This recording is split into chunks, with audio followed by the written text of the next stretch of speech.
जळगाव जिल्ह्यातील पारोळा तालुक्यातील 308 कुटुंब हे गेल्या अनेक वर्षांपासून पिंपरी गावात गायरान जमिनीवर राहत असून हे घर पाडण्याचा आदेश जिल्हाधिकाऱ्यांनी दिले आहेत।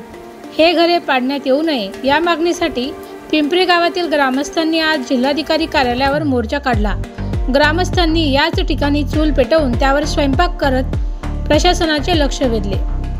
जिल्हाधिकाऱ्यांनी ही गायरान जमिनीवर असलेले घरे अतिक्रमणात येत असून ही घरे पाडण्याचे आदेश दिले आहेत। त्यामुळे 308 कुटुंब आता उघड्यावर आलेले आहेत। हे आदेश रद्द करावे ही मागणी गावकऱ्यांनी केली आहे। या मागणीसाठी ग्रामस्थांनी भर पावसात जिल्हाधिकारी कार्यालयावर मोर्चा काढला असून स्वयंपाक करत इथेच राहण्याचा निर्णय घेतला व प्रशासनाचे लक्ष वेधले।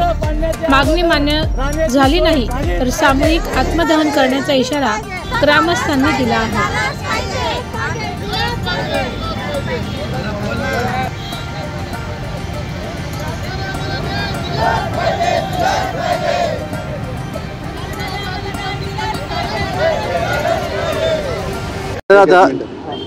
अतिक्रमणाचा जो काही प्रश्न आहे ते अतिक्रमण शासकीय इमारत पण आहे, त्याच्यामध्ये तुम्हाला जिल्हा परिषदेच्या शाळा आहेत, पाण्याची टाकी पण आहे, त्याच्यामध्ये त्याच्यानं शॉपिंग आहेत, हे सर्व त्या ठिकाणी उद्ध्वस्त होणार। एवढी बिकट परिस्थिती पिंपरी गावावर त्या गुलाब जगन्नाथ आणलेले आहे आणि त्या गुरं ढोरं बांधण्यासाठी सुद्धा जागा राहणार नाही आम्हाला।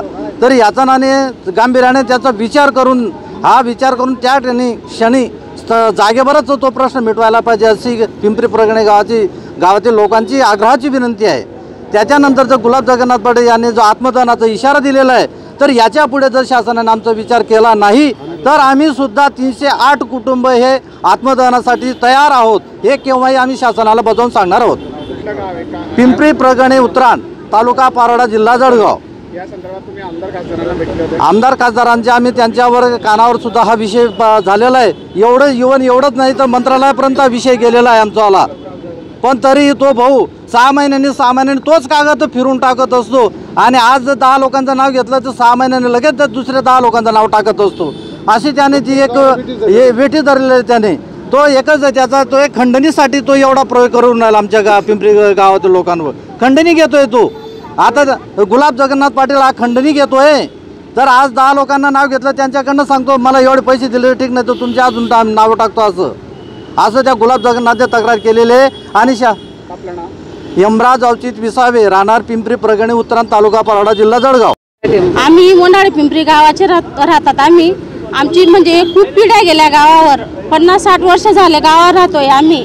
तेव्हा काही नव्हतं, आता बघा आता अतिक्रमण आलं, सरकारने अतिक्रमण काढलं। आता आमचे 308 कुटुंब आहे, 308 कुटुंब आमचे कुठं जाणार आहे, आम्ही कुठं राहणार आहे? म्हातारे, लहान मुलं आहे आणि जोपर्यंत आमचा न्याय लागत नाही तोपर्यंत आम्ही इथंच राहू, या कार्यालयासमोरच राहू, आम्ही इथंच बसू, उपोषणाला बसू आम्ही। आणि जर आमचा प्रश्न नाही सुटला तर मग आम्ही 308 कुटुंब आत्महत्या करू। आज आम्ही आमच्या घरासाठी चाललो ना, मग आमच्या घराला आदेश आले, कुणी म्हणतं 2 दिवसात पडणार आहे, कुणी म्हणतं 4 दिवसात पडणार आहे। मग आता आम्ही शेतकरी लोक आहे, आम्ही हातावर कमवून खातो आम्ही। आमचे घर जर पडले तर मग आम्ही काय करणार आहे? घर बांधणं काही सोपं नाही दादा, आणि कुठं जाणार आहे? मग एवढे आता गाव आमचं, आम्ही गावात नाही राहणार तर कुठं राहणार आहे? शासन आता सपना विलास पाटील।